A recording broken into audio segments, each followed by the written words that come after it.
All right, guys, here is our reading for today.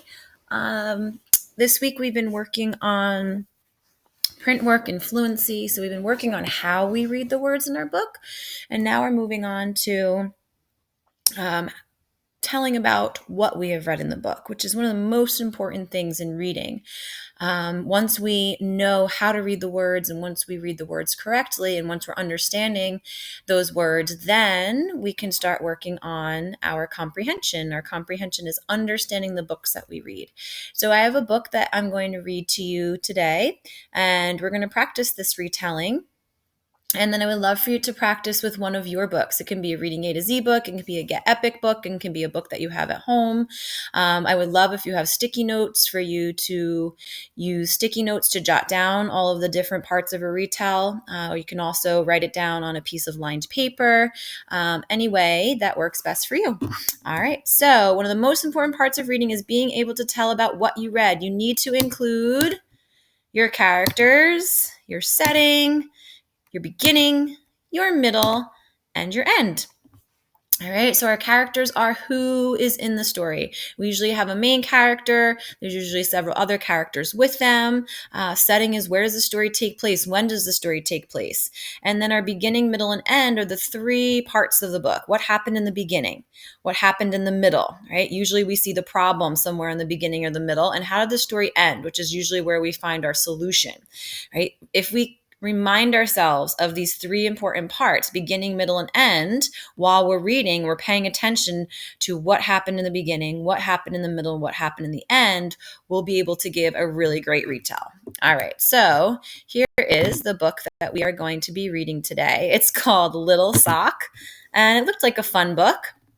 It's just about our level, so I'm going to read it to you. And while I'm reading it to you, I'm going to be thinking about the characters, the setting, the beginning, the middle, and the end. And then when we're done, I'm going to work on retelling the story to you. All right, here we go. Little Sock lives in a drawer. Little Sock gets worn. Little Sock gets dirty. And Little Sock gets washed. For Little Sock, every day is the same. All right, so right now I know right away my character is Little Sock. All the other socks seem happy, but Little Sock dreams of something different. He has heard of a magical place called Sock City where every day is a new adventure. The only way to get to Sock City is through a secret tunnel in the back of the dryer. Oh, that's where all of our socks go. All right, so right now I'm thinking about where the story is taking place. Now, a story can have more than one setting, but in the beginning of the story, we have a character named Little Sock, and he's dreaming of bigger things. He wants to have a life different than the life he's living that's the same every single day. And it's taking place in a house right now, but it looks like our setting is going to change as we go into the middle of our book. Late one night, Little Sock sneaks out of the drawer and climbs into the tunnel. The tunnel is very dark and very scary, but Little Sock is brave. Finally, he sees a light at the end of the tunnel. There it is! Sock City! Everywhere Little Sock looks, he sees something new and exciting. There are big socks, tiny socks, new socks, old socks, sporty socks, striped socks.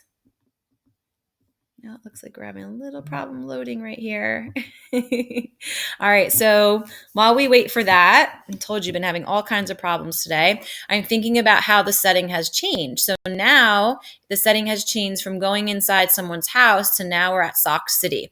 We're also in the middle of the book. So we're thinking about what happened in the middle of the book. So in the middle of the book, Little Sock decides that he is going to go in search of this Sock City. And he climbs into the dryer in the middle of the night and he makes it to the tunnel, makes it to the end of the tunnel and realizes he has made it to Sock City. And once he gets to Sock City, he sees that there's all different kinds of socks.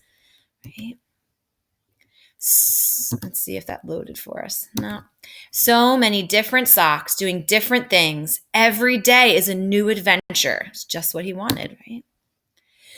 Little Sock had the best time in Sock City. He can't wait to go back again. Maybe he'll bring a friend. All right. So I feel like, so if we think about, all right, so we had There it is. Polka dot socks and even smelly socks.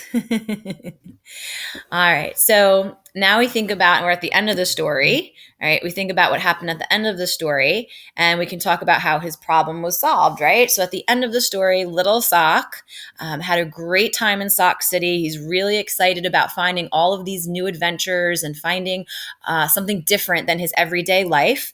And he is so excited that he wants to possibly bring a friend with him next time. Okay. So what I did is I was retelling you the story throughout so that you could see where the beginning was, where the middle was, and where the end is. All right. So when you're retelling a story, right, I want you to think about these important parts. Right. When you retell, you have to remember who the characters are. Right? You have to remember where the story is taking place, and sometimes the setting changes, so you have to pay attention to that. And then you're going to tell about what happened in the beginning, what happened in the middle, and what happened in the end. So you can set up a sticky note for each of these different parts. You can also set up a piece of paper. You could fold your paper into 6 boxes, and you can have a box for each of these. There's lots of different ways that you can do a reading response to retell a story. And you also could, of course, sit with someone and retell the story to them. All right, guys, I cannot wait to hopefully be back reading with you soon. All right, bye, guys.